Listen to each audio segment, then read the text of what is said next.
Friends, पढ़ाई लिखाई चल रही है। परीक्षा करीब में, खूब अच्छे से सब लोग पढ़ाई लिखाई कीजिए। हमने देखा था पिछली वीडियो में विटामिन और उनके रासायनिक नाम और विटामिन की कमी से होने वाला रोग जैसे क्या है। रब सारे बर मैट्रिक बताए थे, रब सारे बर ABCD के ना।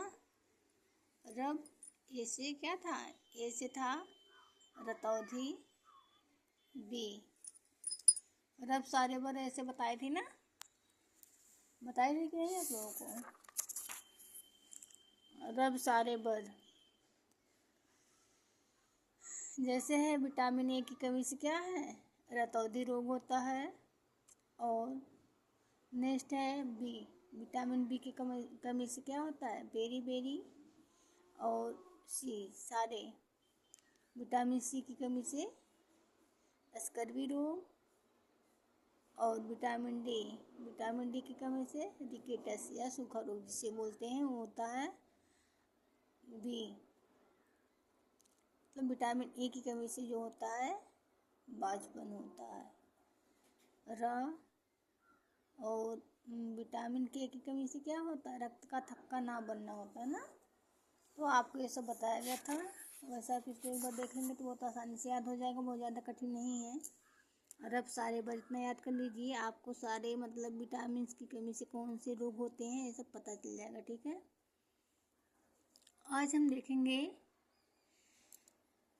विटामिन कौन सा जो है जल में घुलनशील होता है और कौन सा वसा में।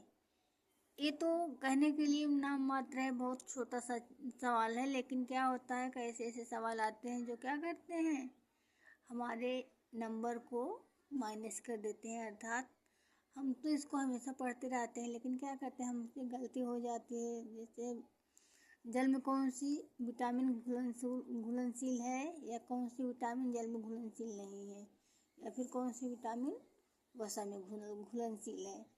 इस प्रकार से प्रश्न क्या होते हैं, हमसे पूछे जाते हैं परीक्षाओं में। तो हमसे ऐसी गलती ना हो इसलिए हम एक क्वेश्चन लेके आए हैं जो देखिए बी से जल में घुली बाकी वसा में बसी। तो इससे क्या होगा, विटामिन बी और सी जो होता है वो क्या होता है, जल में घुलनशील होता है। विटामिन बी और सी जल में घुलनशील होता है। विटामिन ADE के, विटामिन ADE के क्या होता है, वसा में घुलनशील। विटामिन BC जल में घुलनशील, विटामिन ADE के वसा में, ए जो नहीं, विटामिन ADE के किस में घुलनशील होता है, जो नहीं बताओ। BC जल में घुलनशील और ADE के वसा में घुलनशील ना। हाँ। ऐसे आप इसको 2-3 बार ऐसे मतलब मनन कीजिए, जो भी पढ़िए आप लोग मनन कीजिए तब आपको याद रहेगा, ठीक है। और रटेंगे बार बार तो ऐसे भूलता रहेगा, और ट्रिक बना लेंगे तो क्या होगा, अस्थाई आपको याद रहेगा। कहने का मतलब ये है मेरा कि जो भी चीज़ें आप ट्रिक के माध्यम से याद करते हैं वो आपको क्या रहती है, अस्थाई रहती है। नेक्स्ट क्या है,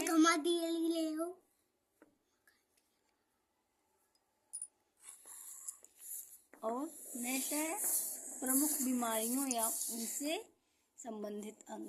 देखिए बहुत बीमारी ऐसा होता है जो मतलब अंग विशेष का होता है। जैसे क्या है, रेखा हमें हिट कर पोए छोड़ गई। इसका मतलब क्या है, देखिए आपको मतलब ऐसे आप केवल इतना याद कर लेंगे एक लाइन तो आपको क्या रहेगा, बहुत आसानी से याद हो जाएगा। रेखा से क्या हो गया, रेबीज जो होता है इसमें हमारा जो प्रभावित अंग होता है तंत्रिका तंत्र होता है, ठीक है। नेक्स्ट है ख, रेखा, खा से क्या हो गया, खसरा। खसरा जो हमारे संपूर्ण शरीर पर होता है ना। नेक्स्ट है हाँ, हाथ से क्या हो गया, herpes। herpes जो है त्वचा का रोग है। नेक्स्ट है ट, हिट, हेपेटाइटिस। हमें, रेखा हमें, हाँ हमें, माँ क्या हो गया, माँ होगा मेनिनजाइटिस, मस्तिष्क का रोग है। और नेक्स्ट है हाँ, हाँ से क्या हो गया, हेपेटाइटिस। ट, ट से क्या होगा, ट्रैकोम, जो आँख से रिलेटेड रोग है। उसी तरह से एच, छोड़ गई। पो से पोलियो, जो गला, रीढ़, नाड़ी ये सब से प्रभावित होता है। ए से एड्स, प्रतिरक्षा प्रणाली से हमारी जो है क्या प्रभावित होती है, ठीक है। और नेक्स्ट है चे से चेचक। चेचक में क्या होता है, संपूर्ण शरीर जो होता है प्रभावित होता है। छोड़ गई, छोड़ से छोटी मात्रा, इससे भी क्या होता है, संपूर्ण शरीर प्रभावित होता है। ड़ा, छोड़, डेंगू, डेंगू में भी वही होता है, संपूर्ण शरीर प्रभावित होता है। गई, गा से गलाशोध या पैराथायराइड ग्रंथि। नेक्स्ट है ई से इन्फ्लुएंजा।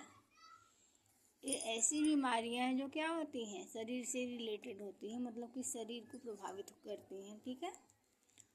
इसी प्रकार से हमारे शरीर में बैक्टीरिया या जीवाणु से होने वाले रोग हैं, फिर इसके बाद रोग और उनके टीके हैं, परजीवी प्रोटोजोआ से उत्पन्न होने वाले रोग हैं।